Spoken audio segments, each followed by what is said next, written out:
Good afternoon, everybody. Thanks for joining us today for this Socrates Lunch and Learn webinar. My name is Donald O'Neill. I'm the Head of Marketing for Clonwilliam Health, and with me, as always, I have Louise Murray, our support team leader for Socrates, who is going to demo our new flu and pneumococcal vaccine submissions functionality in the system. So at the moment, the functionality is being rolled out to practices, so you may have it already or you may be getting it next week, but it will be with you by the 16th of September at the very latest. And Louise is going to give a full run through of how to use it and how to get it up and running quickly with it, because we know you guys need this and need to get cracking on it ASAP. So just in terms of a bit of housekeeping for today, if you do have any questions along the way, pop them into the questions tab on the right hand side of your screen. You should see the little questions drop down. If you type the question in there, it'll come through to me and I'll do my best to ask Louise it probably at the end, or if it's relevant, I'll ask as we're going through. The only thing I would say is just try and keep your questions related to this area of the system, because we could be here all day if we started going through the whole of Socrates. So without further ado, I am going to pass the controls over to Louise. And Louise, that should be on its way to you now, so you can share your screen. Perfect. Brilliant. Lovely. Hello, everybody. Right, so first things first, before I actually show you the feature for e-vaccines for flu and pneumococcal, I am going to just kind of show you things that for when you're looking at this webinar now, but maybe your colleagues aren't logged on and they want to see it. So Donald will publish this online afterwards, but you'll be able to access it under training webinar. So if you click on view more, it'll bring you straight to our YouTube channel. It might flash down at the bottom, so you just have to, in orange, you just have to maximize it. It'll be in under user guides, and it'll be in under video tutorials, or yeah, it'll be in here. Then also, if you look at your not home screen, 5 notifications. There's 8 Socrates news updates, and from there you'll be able to access the PDF manual of it. And can you also just every so often check to make sure that you have your reports up to date in here, because there's just some of the reports that will run in this webinar, you mightn't have them up to date. So just step 1, just make sure all your reports are updated. Mine is currently updated. If there was any to update, it would say it here. And then there'll be a little checkbox to check everyone that I want. And then there's up at the top left-hand corner a grayed out checkbox that you could click that twice and it will highlight all of the reports. So that's that. First of all, I'm going to show you how to record your batch for your pneumococcal and influenza vaccines. So from here, you go in under My Control Panel, Admin Console, Immunizations. This is my Socrates, so it's got loads of testing vaccines in here. So over here on the left-hand side, you'll see that the electronic vaccines, so that there's the COVID ones, and here is the influenza and the pneumococcal one. It has the green symbol beside it, so that means it's electronic. So it's the same symbol that you see for your electronic lab messages. So it goes by electronic vaccines first of all at the top in alphabetical order, and then thereafterwards you have the rest of your normal shots in alphabetical order then thereafter. When it comes to the influenza and the pneumococcal, it's different to every other vaccine that you have in your Socrates. So different from the COVID vaccines, different from your childhood shots. When you get your batch in, you don't add your batch. Your batches are already there. So the HSE have given us a list of all the batches that you will have this flu season. I would foresee that if there was a new batch in the later in flu season, then that will get updated automatically. You won't be adding any batches manually for submitting electronic ones. So I'm just going to show you I'm going to highlight the influenza one. So from here, you can see I've got, these aren't real batches. These aren't going to be the ones that you're going to have in your Socrates. These are just my testing ones.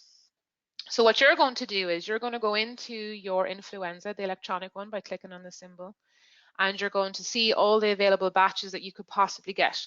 You only see them here when the official date of the HSE has told us to turn it on. So they'll be there, but you just won't be able to see them.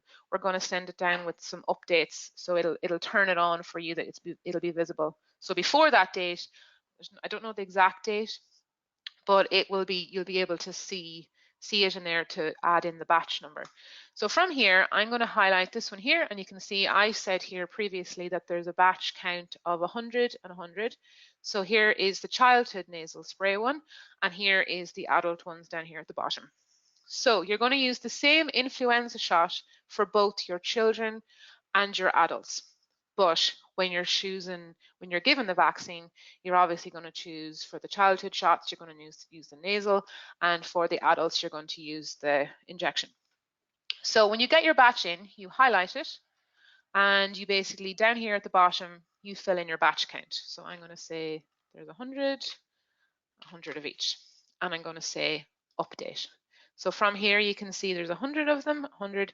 You can't change this. You can't inactivate it or anything. It'll be in your list there to choose. So you see them in there, and you fill in the batch number. That's all you're going to have to do. Then you do the same thing with the pneumococcal. So if I highlight the pneumococcal vaccine, over here on the right-hand side, these are the possible fake vaccines.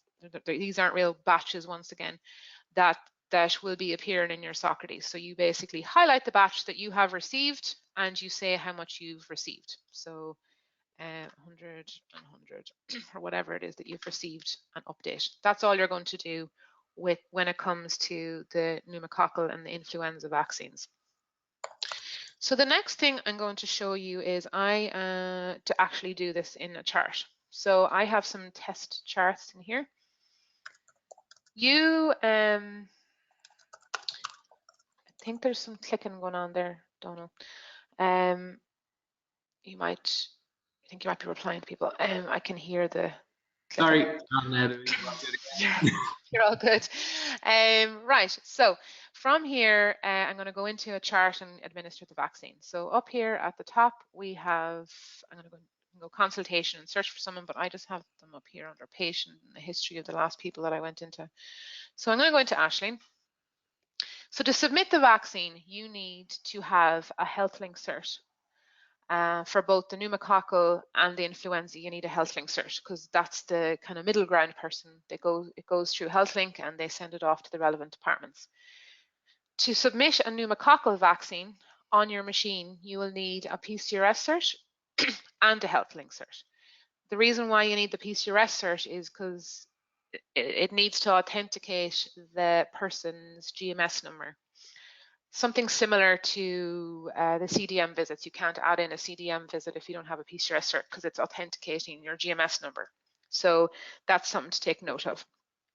So I'm just going to go and begin a consultation, and I'm going to go into immunizations, and then over here on the left-hand side, you can either click on Add Schedule, or you can go Add e-vaccine schedule. Either will work. So as soon as I click on Add e-vaccine, in my drop-down list, it's given me all the options of the possible electronic vaccines. These are in alphabetical order. So for this example, I'm going to say I'm given the influenza shot. So I select the influenza shot. Now, most people, when they give an influenza shot, they just get one. So flu season essentially starts kind of the end of September until April, whatever date it is. So that's our flu season. Next flu season starts next September to the following year, and that's flu season. So most patients only get one vaccine, one flu shot, but some people get the two. So in here, most of the time you're just going to select how many doses are you, or what's the dose that you're given. So the first dose that you give for that person is dose 1. So from here, I'm going to select dose 1, and I'm going to say claim for this shot, and I'm going to say yes. The mandatory fields are the ones highlighted in yellow here. This one here is also a mandatory field, and so is patient county, but both mine are filled in, so it's not flashing, or it's not appearing with the hazard sign beside it. So patient consented. So the answer to this is yes, no, or best interest. Does this complete course? So that would be, if you know that this person is going to have a second vaccine, then you would say note that, because you're going to give them another flu shot later on in this flu season. So in my example, I'm just going to say completed this course, and I'm going to say yes. The next thing is mandatory risk factor. So in here we have the possible options. So you can choose one or more of these options. I'm going to say just age over 65 and over.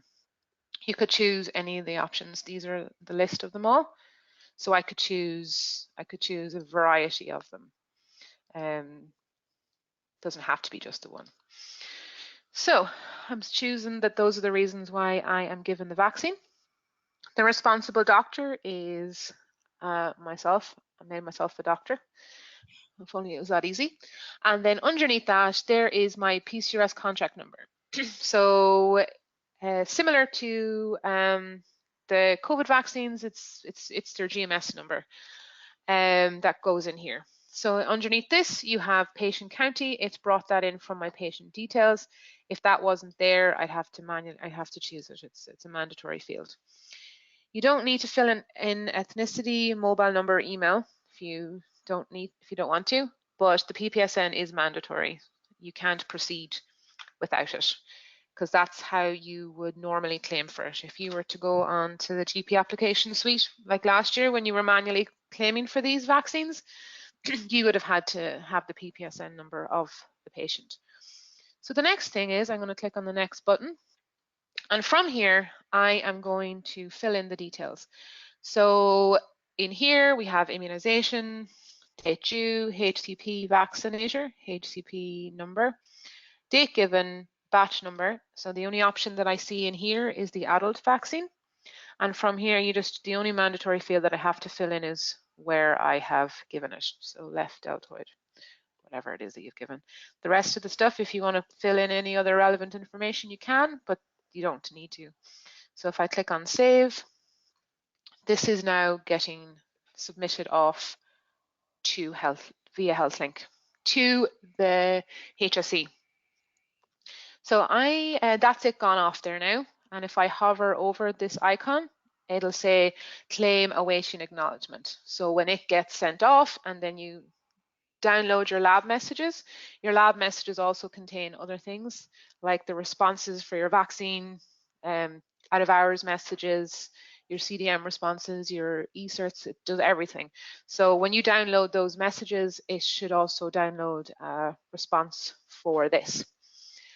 So I am just going to go into another person, and I'm going to say the scenario is that you're given 2 shots to this person in this flu season, which I'd say is less common for people. Most people just get the 1 shot. So from here, I'm going to go into, who was I just in? I think it was Ashlyn. I'm going to go into Ashlyn. Okay, so begin consultation and save. So I'm going to go to immunizations and I'm going to go add e-vaccine or add schedule. Either will work. I'll just show you what happens when you go add schedule. You see the electronic vaccines do appear up here, but you have the option of just selecting e-schedule instead. So influenza, I'm going to say this particular person is going to have 2 shots in this flu season, and I know that. So record shot details, and I would give dose 1.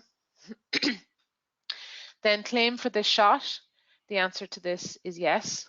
If the answer to this question is no, then you would just continue on. You would use the same schedule for people that you charge for their vaccine that they're not eligible for you to claim for them. So you'd say no if you wanted to continue on. Just on the screen there, you see the administered elsewhere tick box. Is that just really to record the record that they have gotten it in your Socrates system, but they've gotten it elsewhere in their pharmacy or wherever, you know? Exactly. So if this person actually got their vaccine a few weeks ago, you would just change the date to when they actually got it and choose administer elsewhere, and you don't have to fill in any of the rest of the details because you don't necessarily know what they are. You're not aiming for it and no data is going over to the PCRS. Yeah, I get you. Exactly. It's just a marker for yourself. Yeah. So if I go in here to dose 1, I'm going to say claim for this shot, yes. Patient consented, I'm going to say yes. Does this complete course? And I'm going to say no, because later in a few months, I'm going to be giving them their second shot. So choose risk factor. I'm just going to say over 65. And there's my PCRS contract number, patient county. Can fill in mobile number if I so desire. Don't need email address. Do need PPSN. So if I click on the next button, and in here I fill in the batches, etc., and you choose whatever area you've given the vaccine, and you click save. Right, so that's their first shot. So pretend now it's months later and you're giving them the second shot of their influenza shot. You would do the same thing. You would go add e-schedule, choose influenza.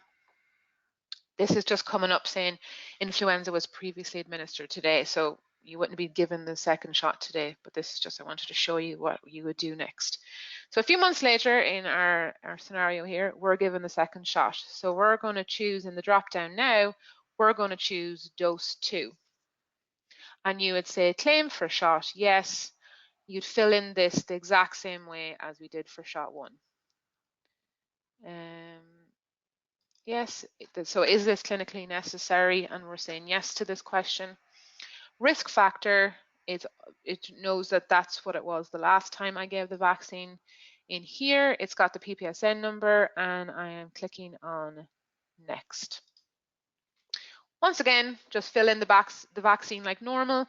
If you happen to have a second different batch later on, you would just choose that in the drop-down list. So then we just click on the site, choose where it is, and we click save. So that's the second one gone off. Now, obviously, you wouldn't be given 2 on the same day or choosing the same dates, but this is just for showing you purposes. Now, this person is, I also want to give them the pneumococcal vaccine. So from here, we click on Add e-Vaccine Schedule, and we choose pneumococcal in the drop-down list. So from here, as it's very exact same layout basically as the influenza, but our option in here is we choose dose 1, claim for shot, and we say yes. So down here, it happened so fast you didn't even notice that there was actually, it was authenticating the number at that stage. It was able to work for me because I have a PCRS cert on my machine. So if I don't have a PCRS cert, then I can't do this one. It also won't work if I'm going to just do this to show you if I'm going to change this to a different GMS number here for a minute because I want to show you what happens. So this GMS number is wrong. So I choose pneumococcal, I choose my dose, and I say claim for shot yes, and it's sorry, I didn't actually mean to change I changed the PPSN number instead of the medical card, but the exact same thing applies. PPSN is not valid, failed checksum. So basically you can't do that. You can't proceed without this information. It won't let you. They're checking to validate that they're correct before you've even sent it, basically, is it, Louise? Exactly. Otherwise, it would just come back as rejected for you. And then, sorry, we did just have the PPS number does get automatically populated. So if it's in the patient file, it will come into the vaccine screen that you were showing there. Yeah, that's correct. If you don't have, if it's not in the chart, you can save that as you go. You can just manually type it out.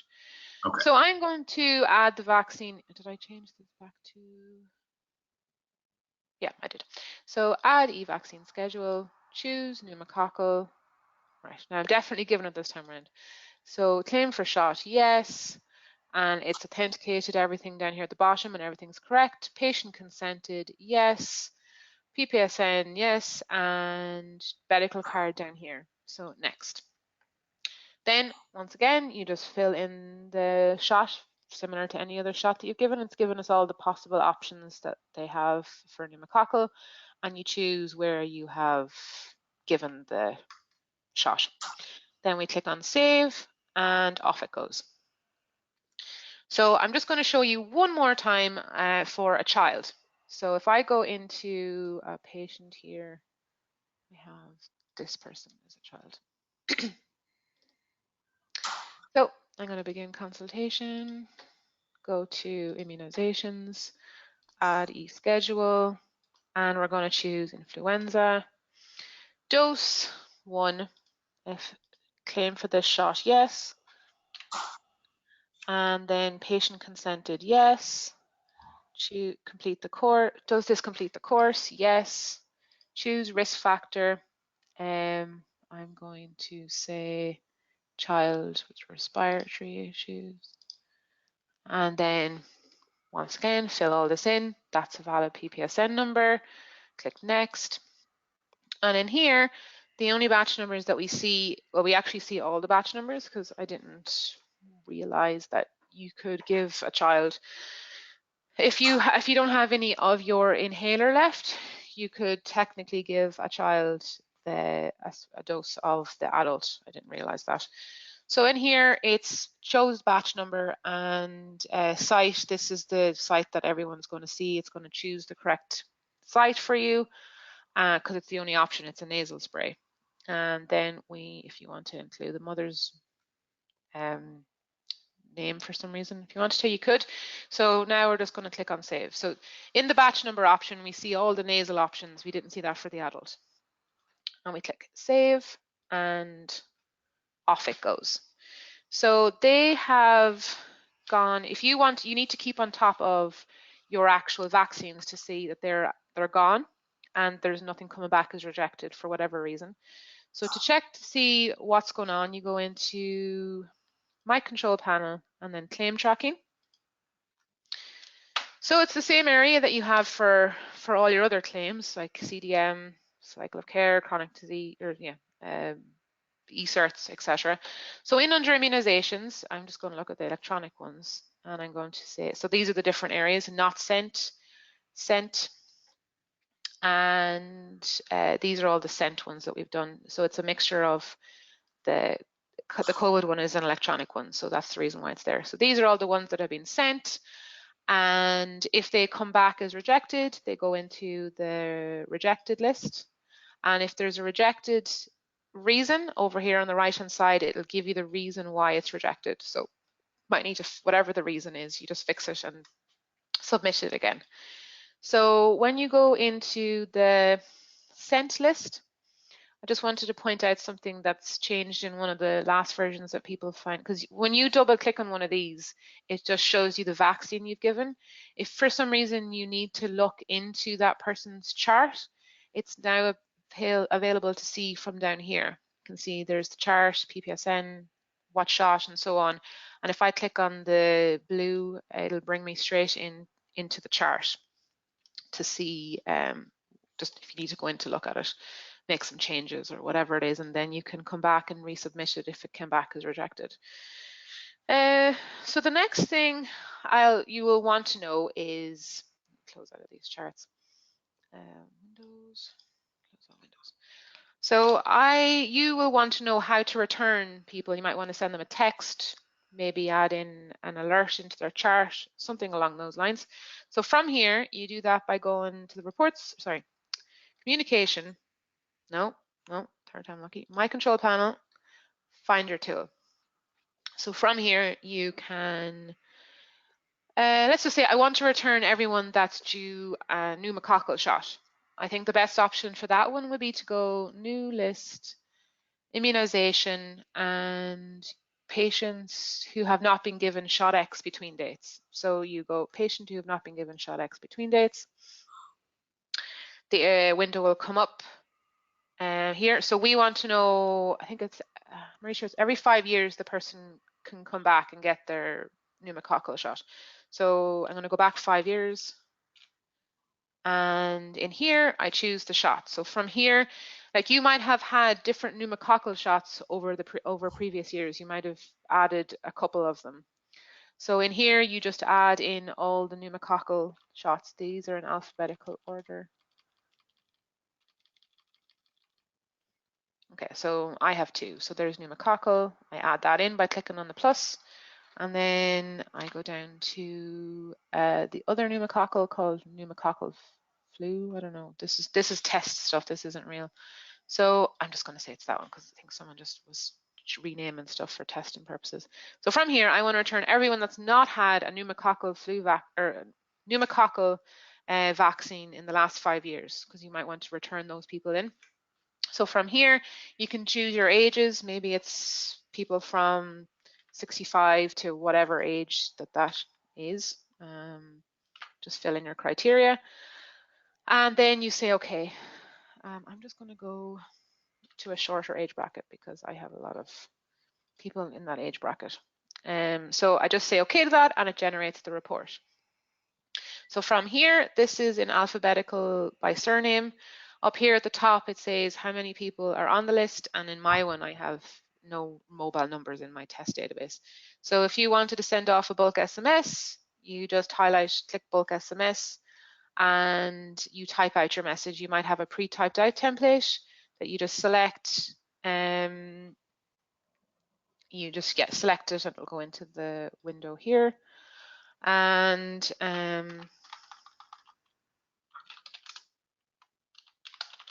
whatever it is that you're going to say in the thing.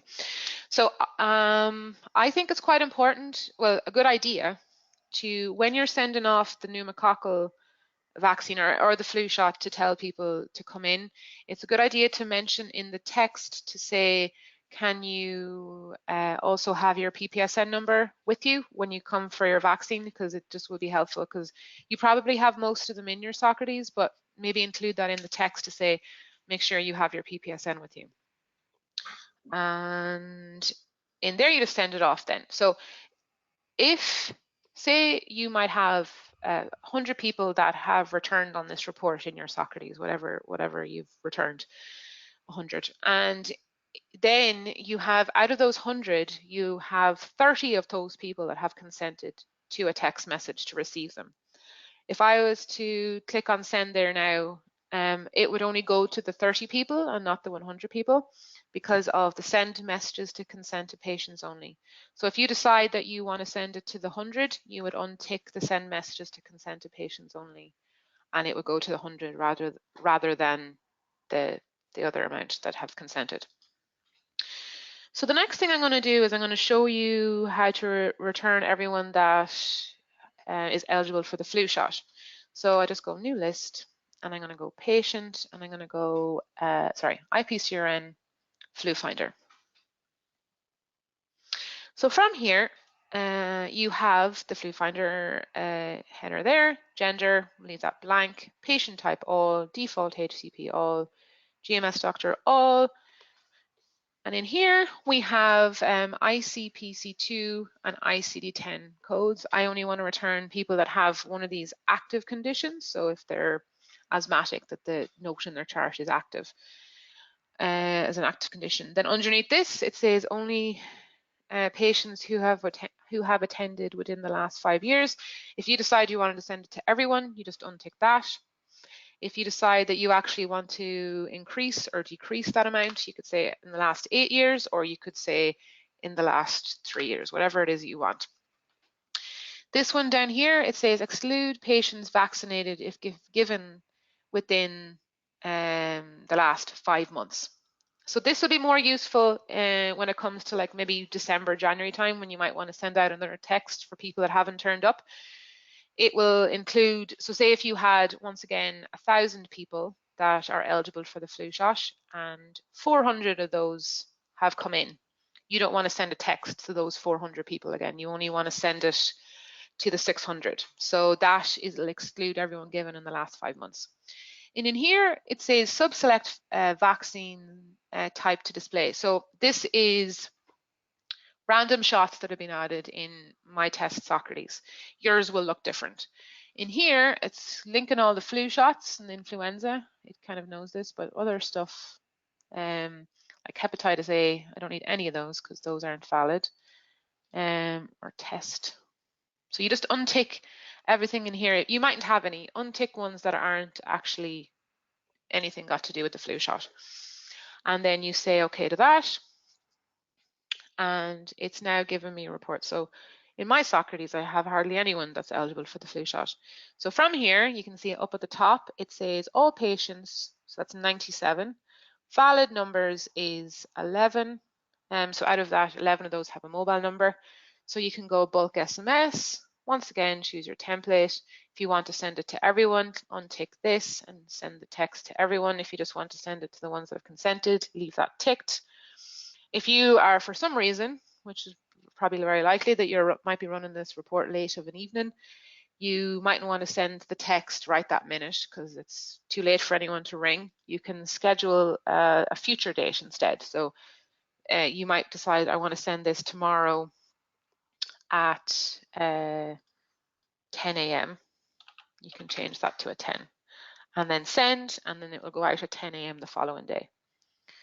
If you decide that you also want to put this kind of as an alert as you're booking an appointment and as you're going into a consultation, you could say here, you can go group alert, and you can put in an alert for everyone here for appointments, so that when someone is taking an appointment at the desk, they can say, oh, actually, by the way, we have the flu shot there. Do you want to get it? Then they can book in the appointment for their flu shot as well. So I'm just going to say I want it to go under appointments. So flu shot, I'm going to go save to that. And group alert again, exact same thing. I want to put it in under the consultation section. So you can say flu shot in here as well. So if I click on save there, I'm after adding a group alert to those 97 people.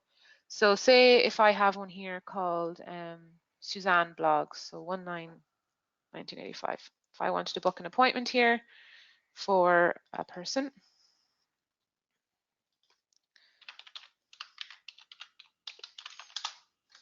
Suzanne Blogs, it's coming down with the needed a flu shot, and then the person can mention it on the phone. If they say, yeah, no, that's fine, I'll book you in, then you would just complete it by clicking on the green checkbox or deleting it if you just don't want it there anymore. And so I'm going to complete that. Are you sure you want to mark this as resolved? And you can say yes, because I'm saying I've booked her in for an appointment. If I go into the said patient again and go into her chart, we can see that an alert will pop up at the bottom saying flu shot, and then you can say, yeah, that's completed there now, or delete it, whichever, or you can leave it there. And then, so that means that you have a whole list of everyone that could possibly ring up or come in to see you. And at the end of your flu season, to stop those alerts popping up all of the time, you can delete them. So to delete them, I'm going to just close out of this report here. I'm going to go back into my control panel finder tool. So at the end of flu season next year, you can come back in here then and go manage group alerts. And you can see here is the group alerts. So here is the flu shot one that I created earlier. You can see it's active in 96 chart, resolved in 1, and it's now, it's active in 97, resolved in 1, and I originally had it in 97. So if I double click on this one here, I can say, oh yeah, that's all good. And if you notice someone that you don't actually want to see on it, you can delete it there and say that's completed or that's deleted. Yeah, so then alert list, and then once it's totally done and flu season is over for this year, you can just essentially highlight it and click delete or resolved here. So delete, and then it'll stop going in those charts. The same with the consultation one, highlight it and click delete, and it will go away and you won't see it. And you can add it again then next year. And then the final thing that I want to show you is, I didn't purposely show you at the start because I didn't want to didn't want to cause confusion. But if you have a flu shot that's for a private patient and you're going to charge them, when you have those sort of patients and you can't claim for them, you get a different batch for the flu shots. You get a different one that you can administer. So that's the only time that you would add a batch into the flu or the pneumococcal section. So my control panel, admin console, and then immunizations. So from here, you would highlight the influenza shot. These are all the batches that are inbuilt into your system because those are the ones that the HSE have told us are going to be in for this flu season. So to create a new one, you would click on add. This is basically showing you possible ones that it could be. If it's not in there, you can search for it. And if not, then you click on create new batch. So from here, you essentially fill in the batch number, and then you put in the expiry date of when it expires.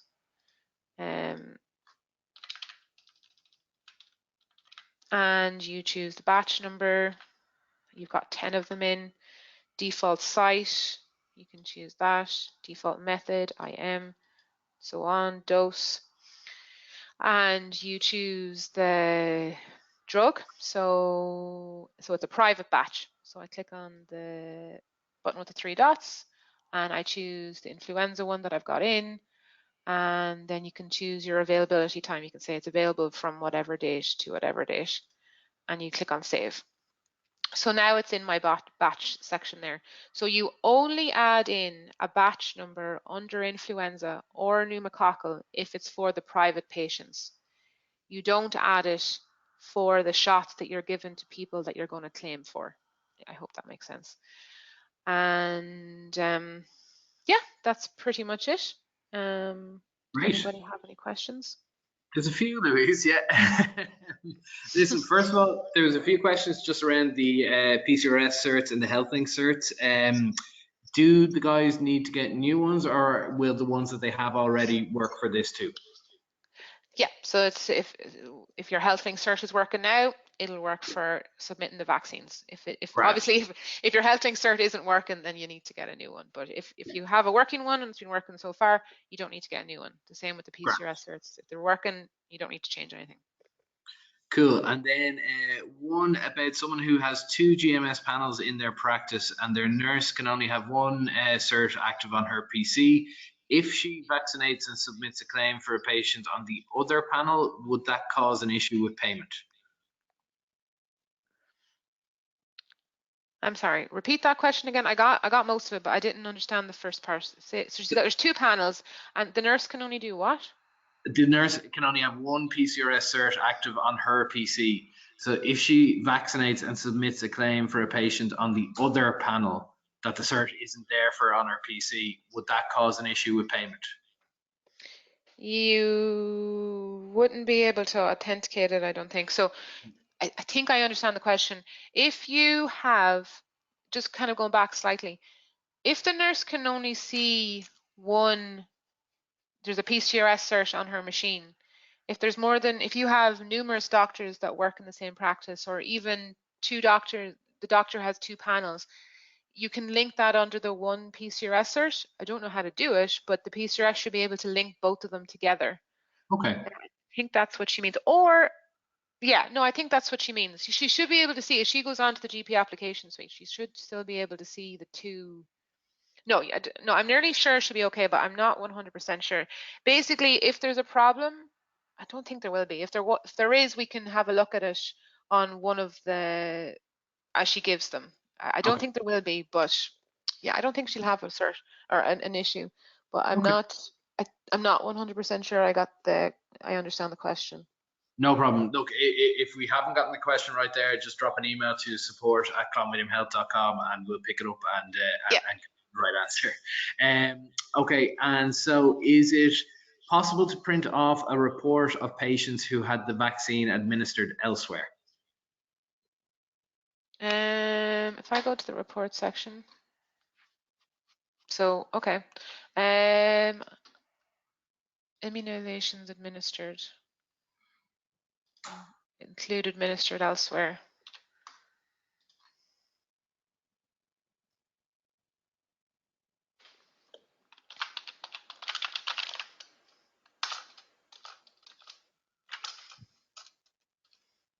Yeah, I don't have any administered elsewhere on this one here.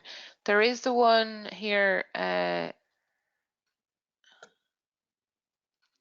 immunization administered. It'll include ones that have been administered elsewhere. But for this scenario, you wouldn't be claiming for people that had the vaccine somewhere else. Okay. But that report there that I've highlighted, immunizations administered, I think there's other ones that work here.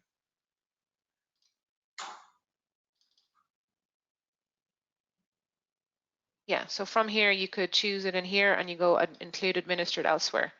So that's the report patient given shot X. That should return the information that person is asking for. Great. And sorry, another one then around claiming and the validity of PPS numbers. So can claims only be made with a valid PPS even if the patient is a GMS patient?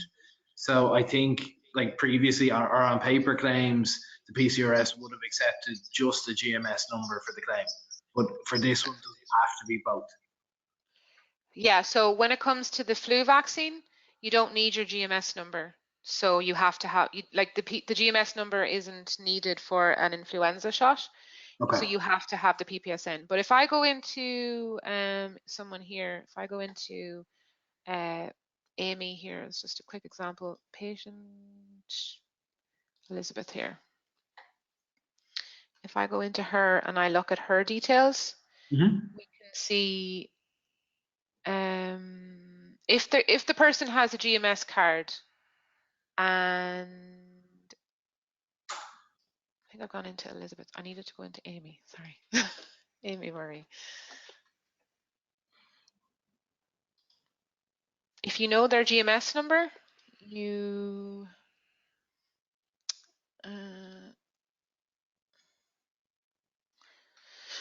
just checking to see on the actual website. No, I'm gone down the wrong hole there. You can get someone's, I'm nearly sure you can get the person's PPSN number on the GP application suite. So yeah, for the influenza, just you need to have the PPSN number. It's just, okay. It's mandatory. So that's why it would be a good idea if you're sending a group text to get the person to bring that in with them, mention it in the text that you want to, yes. To include it. Similar, I do remember that was the recommendation for the COVID vaccines, was sort of any communication out to patients, just let them know that they need to bring their PPS number with them if they don't know it off the top of their heads. Yeah. Cool. Okay. So then, as well, previously there was a flu vaccine opt-out tick option hidden in the baseline section. That looks like it's gone. Is that option elsewhere, or has it been removed? Just it was handy to avoid upsetting those you don't want to be offered vaccinations by SMS. Yes. Yeah. So the flu finder report includes that one. So when you run the flu finder report, it'll include it. So in under immunizations, there's an option here for add rejection. Oh, sorry, no, that's the wrong one. It's this rejection button here. I think because I've highlighted the one here.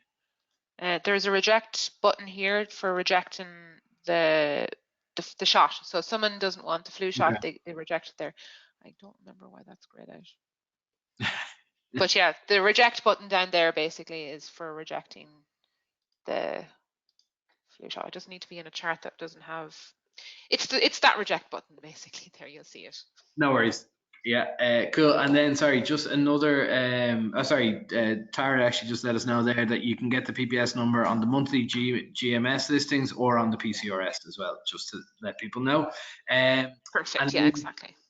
I said at the start, and correct me if I'm wrong, that this release will be out in all sites by the 16th of September. Is that right? Is that still going to plan? That's the aim anyway, yeah. That's the aim for us, exactly. Cool. So if you guys don't have it as of yet, you should get it by the 16th. Yeah, we only put it into pilot this week, so we haven't had any issues. So we're starting to roll it out more and more and more. So there's actually hardly any of you probably have it. There's only about 100 or something. So most of you will not have this version. So if you just give us a week at least, and then you should have it very soon, basically. Great. And I think that's it. I hope we've covered most of the questions, and if we haven't, as I said there, please just drop an email to either myself or support@clonwilliamhealth.com, and we will definitely get the answers for you. It's we're just trying to answer on the fly here, and sometimes the questions are hard. But look, thanks a million to everybody for joining the webinar today. It'll be up on YouTube later on this afternoon and available to watch back. Again, any questions, please do let us know. And hopefully you found this a useful session. And a huge thanks to Louise for her time and expert demonstrations. Much appreciated. Thanks, Louise. Okay, thanks everybody. Talk to you soon. Thanks everyone. Bye.